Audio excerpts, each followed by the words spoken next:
Dans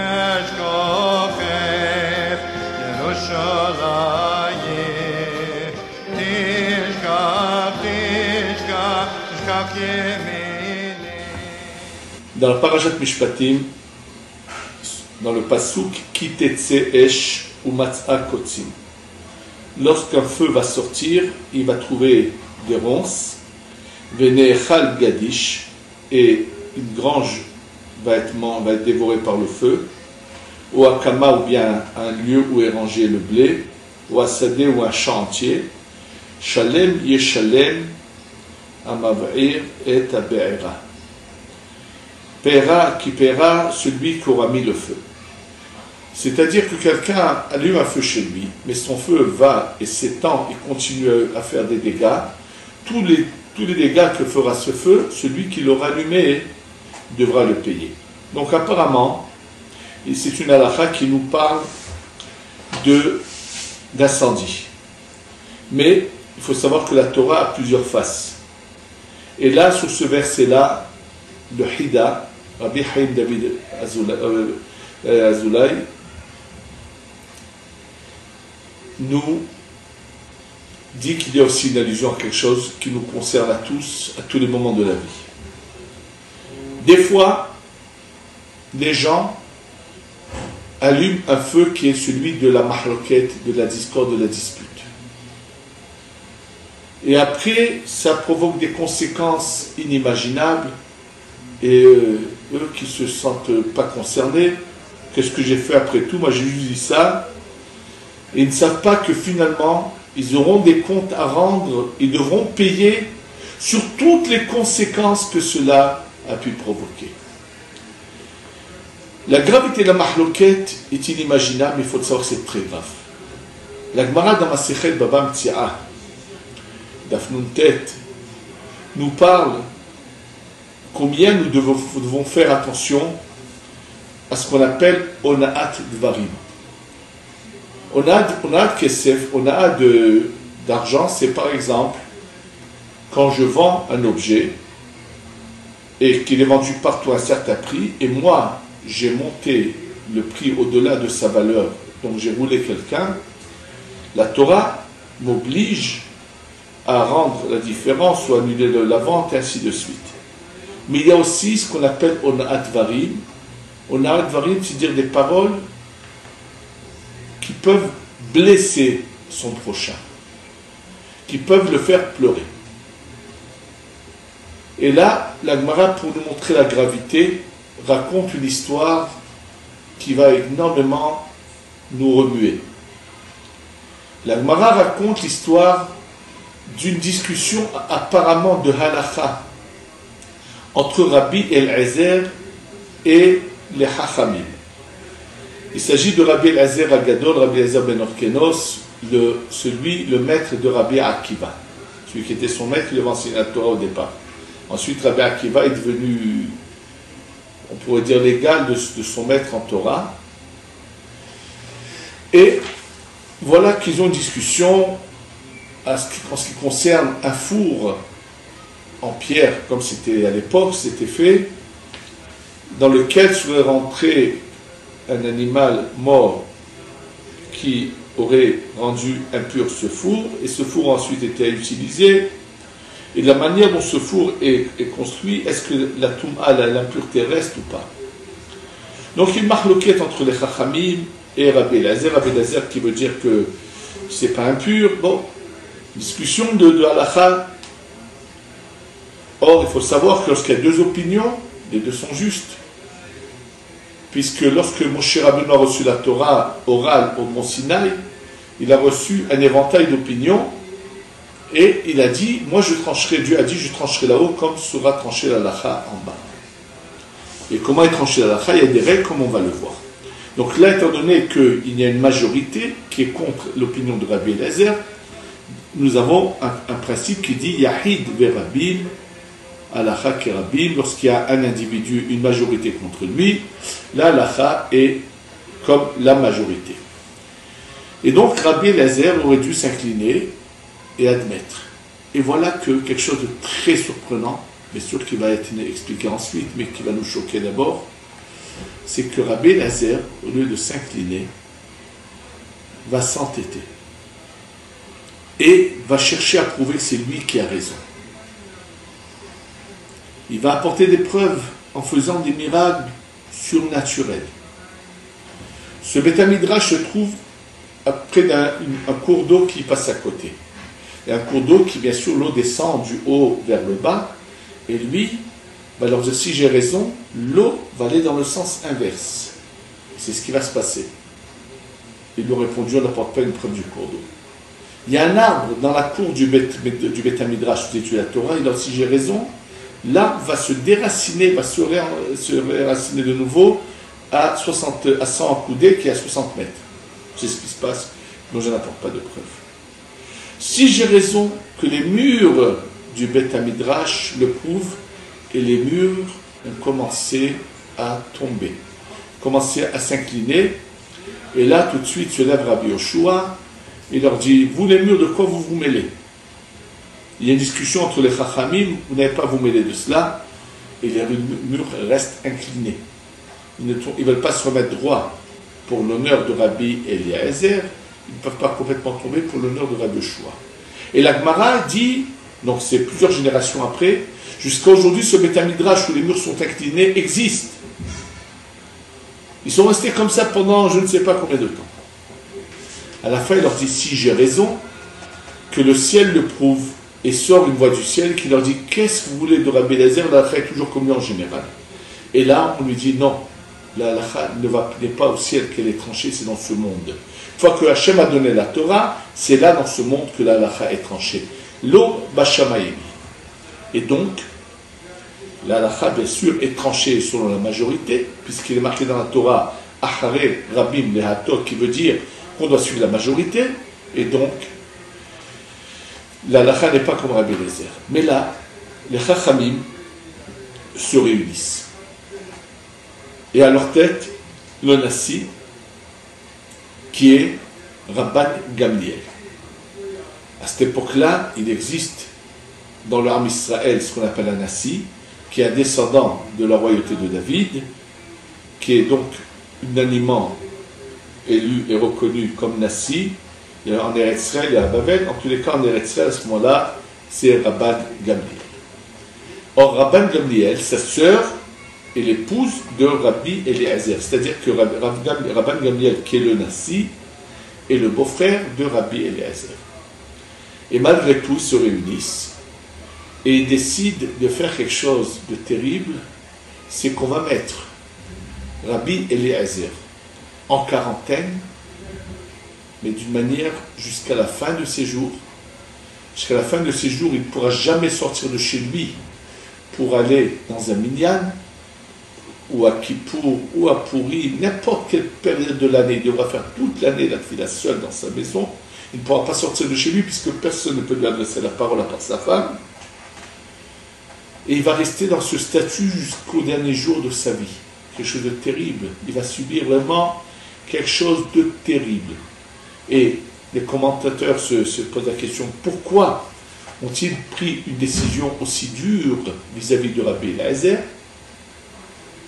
Parce qu'il fallait donner un enseignement qu'il n'y ait pas de mahloket dans le Am Yisraël. Pour qu'il y ait un enseignement qu'il n'y ait plus de mahloket. Lorsqu'on prend cette décision, bien sûr, il faut annoncer la décision à Rabbi Eliezer. Il faut lui faire savoir que voilà quelle était la décision et qu'à l'avenir il ne pourra plus venir au Beth Midrash. Il va être comme un endeuillé jusqu'à la fin de sa vie. Et là, Rabbi Akiva va leur dire, c'est moi qui vais aller lui annoncer la nouvelle, parce que si quelqu'un d'autre lui annonce d'une manière brutale, il peut y avoir des conséquences très graves. Donc, c'est Rabbi Akiva qui va aller et qui va rentrer, et avec une tête très triste, pleine de tristesse, qui va ensuite s'asseoir un peu à distance de son rave. Soit vous dites, mais pourquoi tu t'assois comme ça à distance?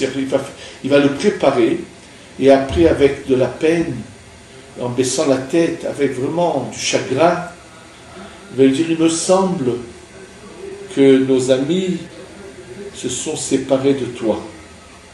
C'est-à-dire, il lui fait comprendre la décision terrible qu'elle vient d'être prise.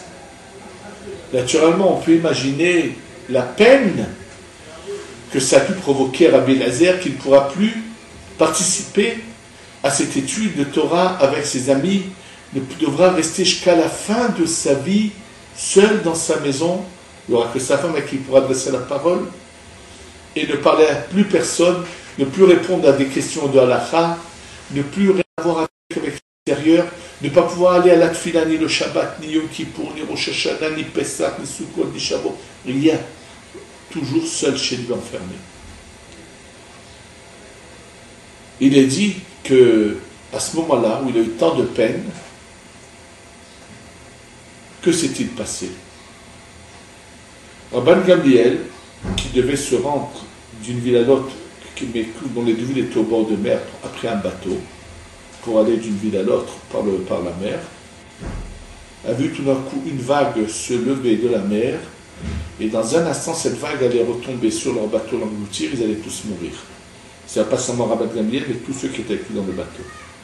Rabban Gamliel, qui comprend tout de suite que ça doit être à cause de la peine qu'a son beau-frère, se lève et dit, bon non, je suis alors là, maître de l'univers, tu sais bien que ce que j'ai fait, c'est pas pour mon honneur, ni pour l'honneur de mes ancêtres, c'est pour ton honneur, pour pas qu'il y ait de marloquet dans l'armée d'Israël. Et là, le miracle, c'est que la vague tombe à côté du bateau, et le bateau est sauvé. C'est-à-dire que s'il n'avait pas eu cette présence d'esprit de dire ces paroles, lui allait périr avec tous ceux qui sont dans le bateau à cause de la peine que va avoir Rabbi Eliezer. Non seulement cela, c'est que, où c'est que Rabbi Eliezer regarde par sa fenêtre, ça brûle. Ce jour-là, il va se passer quelque chose de terrible. Le tiers des moissons de blé dans les champs s'abîment. C'est-à-dire tous ceux en Eretz Israël qui ont des champs avec du blé, ils vont trouver le tiers de leur moisson abîmée. Le tiers des olives qui sont sur les arbres, donc des oliviers, va être abîmé, et ainsi que pareil avec le vin. Il va se passer quelque chose de terrible, des pertes considérables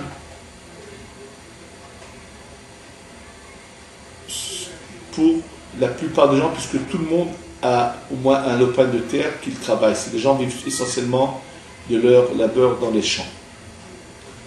Et même les femmes, ce jour-là, qui sont en train de pétrir du pain, leur pâte va s'abîmer, il va falloir jeter la pâte et refaire une nouvelle pâte. Donc, bien sûr, ça va tout de suite provoquer, tout le monde va se dire, mais pourquoi, qu'est-ce qui se passe? Avant d'expliquer quelle était la réponse, on va voir ce que le Ben Ish Chai vous pose comme question. Le Ben Ish Chai dit, mais je ne comprends pas. Les Chachamim ont des discussions, il y a eu une marloquette entre Rabbi Eliezer et les autres Chachamim. Pourquoi faut-il que tout le monde paye? Pourquoi les gens ont-ils besoin de payer? Pourquoi les gens ont-ils besoin de subir de tels dommages, de tels dégâts? Et le Ben Ish Chai de nous éclairer et de nous dire, mais réfléchissons. Comment est-il possible que quelqu'un comme Rabbi Eliezer, un si grand tzaddik, un Tana comme Rabbi Eliezer ben Orkeno, celui qui a tout sacrifié pour la Torah, qui allait abandonner la fortune de son père, qui est parti apprendre la Torah avec une telle ferveur, un tel élan, avec un tel sacrifice, peut-il arriver à commettre une telle erreur de tenir tête à tel point à oublier un principe de la Torah qui est Ahare Rabbim Lehatot, qu'on va selon la majorité. Et là, le Ben Ish Chai nous éclaire et nous dit, c'est une génération, malheureusement, où les gens sont des bagarreurs, où il y a la sinatrinam, la haine gratuite. N'oublions pas que Rabbi Eliezer, Rabbi Yoshua sont les Tanaïm qui vont être les derniers à voir la fin du deuxième temple puisque leur élève Rabbi Akiva, lui, ne l'aura pas connu, le deuxième temple. Et malheureusement, le deuxième temple est détruit à cause de la sinat hinam, cette haine gratuite. Et comme le peuple, vit dans un esprit de combat, de dispute, de discorde, de haine, ils vont provoquer malheureusement qu'un des Chachamim, aussi grand soit-il, va trébucher dans la mahloquette, dans la discorde, dans le désaccord. Et c'est pour ça, c'est eux qui vont payer ce jour-là. Bien sûr, ça a dû être la discussion de tout le monde. Vous avez vu ce qui est arrivé? Qui ne va pas en parler? Tout le monde va être conscient. Ça va faire monter les prix, ça va faire des problèmes. Et tout le monde va savoir que, vous savez ce qui s'est passé ce jour-là? On a mis en quarantaine jusqu'à la fin de ces jours Rabbi Eliezer. Il n'y a pas de radio, il n'y a pas de journaux à ce moment-là, mais la nouvelle se répand dans tout Eretz Israël. Et tout le monde va entendre. Pourquoi? Parce qu'il y a de la mahloquette. Et tout le monde va se dire, il faut qu'on en prenne une leçon. C'est ce que le Ben Ish Chai nous explique. Bien sûr, la question qu'on pourrait tous se poser, les gens fautent, les gens ont la haine gratuite, les gens font quelque chose de pas bien, de grave. Mais pourquoi c'est particulièrement Rabbi Eliezer qui en est un peu l'Holocauste, qui va trébucher à cause des gens? Pourquoi lui et pas un autre des rabbanim de sa génération? Je pense que la réponse, on peut la trouver dans Masechet Ta'anit. Dans Masechet Ta'anit, il est raconté que bien avant cela, s'est passé un événement, un hiver où il n'y a pas eu du tout de pluie qui est tombée. Et naturellement, ça commence à devenir dangereux, parce que les réserves d'eau allaient en diminuant, les champs n'avaient rien donné, et dans ce cas, bien sûr, les rabbanim ont décrété d'abord des jours de jeûne, ensuite ils ont pris la teva du Bet Knesset, de la synagogue, ils l'ont mise dans les rues, ils ont fait des prières sur la place publique, et à la fin ils ont décidé un jour de jeûne avec des prières, et des prières qu'ils ont rajoutées bien sûr, où on implore Dieu d'envoyer la pluie. Et naturellement, qui on a fait passer comme Shaliach Tzibour, comme ministre officiant, pour faire ces prières supplémentaires?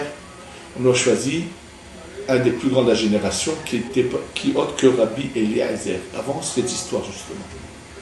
Rabbi Eliezer va improviser 24 prières de son cœur dans toutes sortes de termes, va dire des prières qu'il va improviser, qu'il va lui rédiger. Malheureusement, rien ne se passe. Avec la tête basse, il va se retirer. Et là, on va demander à son élève, Rabbi Akiva, de passer comme ministre officiel.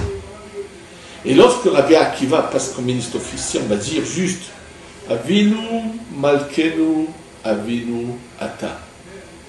Notre Père, notre Maître, notre Roi, Avinu Malkenu, notre Père, notre Roi, Avinu Ata, tu es notre Père. Avinu Malkenu Enlanu Melech Elata. Notre Père, notre Roi, on n'a comme roi que toi. Avinu Malkenu Rahem Anu, Avinu Malkenu, notre Père, notre Roi, Rahem Anu, aie pitié de nous. Il finit de réciter cette phrase qu'il a dû dire, je pense, avec des pleurs, avec une manière qui lui sortait du cœur, et tout d'un coup on entend des tonnerres, des éclairs, et voilà que des nuages arrivent, et une pluie abondante descend. Alors naturellement, qu'est-ce que vont dire les gens qui sont là autour? Ah, vous voyez, Rabbi Akiva c'est un grand, mais pas Rabbi Eliezer. Et là une voix du ciel sort et dit, attention, tout le monde va l'entendre, pour l'honneur de Rabbi Eliezer, une voix du ciel qui va être entendue par tout le monde.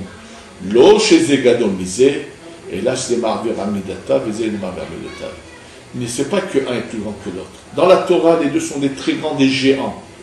Simplement, Rabbi Akiva a quelque chose de très particulier. C'est qu'il n'a jamais en voulu à qui que ce soit dans le monde.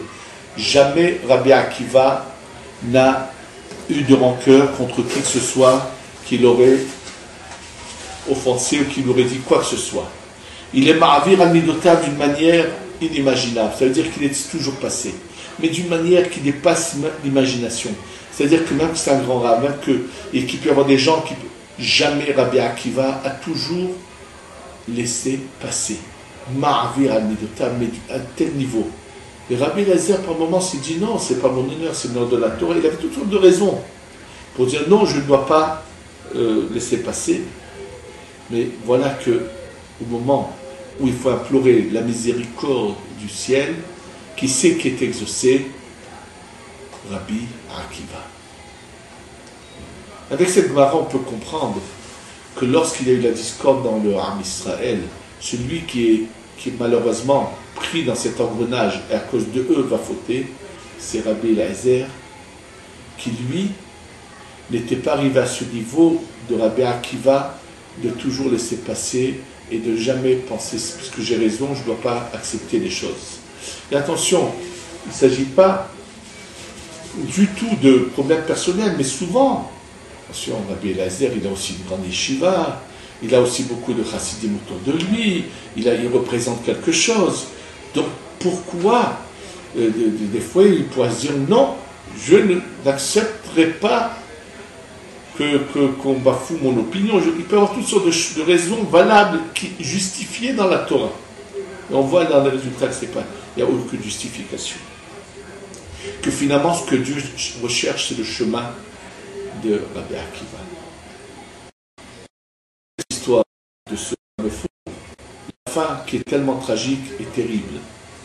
À partir du jour où on a mis en quarantaine Rabbi Eliezer, sa femme, qui savait combien son mari était touché, et savait qu'au moment où, après la Hamida, on récite le repentir de Anna Hashem, où on reconnaît qu'on a commis des fois dans la vie, et qu'à ce moment-là, elle allait dire ce bismor où il se rappellerait ce qui lui arrive, et qu'il allait donc verser des larmes. Tous les jours, sa femme l'empêchait de réciter ce passage. Comment elle l'en empêchait? Je pense qu'elle venait nous parler après la Hamida, elle l'obligeait à nous parler. Et ça renforce l'opinion du Khazon-Ish qui dit que celui qui a parlé après la Hamida ne peut pas faire le Tachanoun. Et donc, elle l'en empêchait tous les jours. Et ça a duré assez longtemps, jusqu'un jour, il se passe quelque chose, elle n'est pas présente au moment où il récite cette prière, où elle se trompe de jour, elle ne sait pas que c'est pas. Bref, en tous les cas, il récite cela. Et quand elle rentre, elle est tout en train de réciter son Tachanoun, et elle le voit pleurer. Elle lui dit, ah, ça y est, tu as tué mon frère. Comme ça. Et un moment après, on annonce qu'effectivement, Rabban Lengel vient de mourir.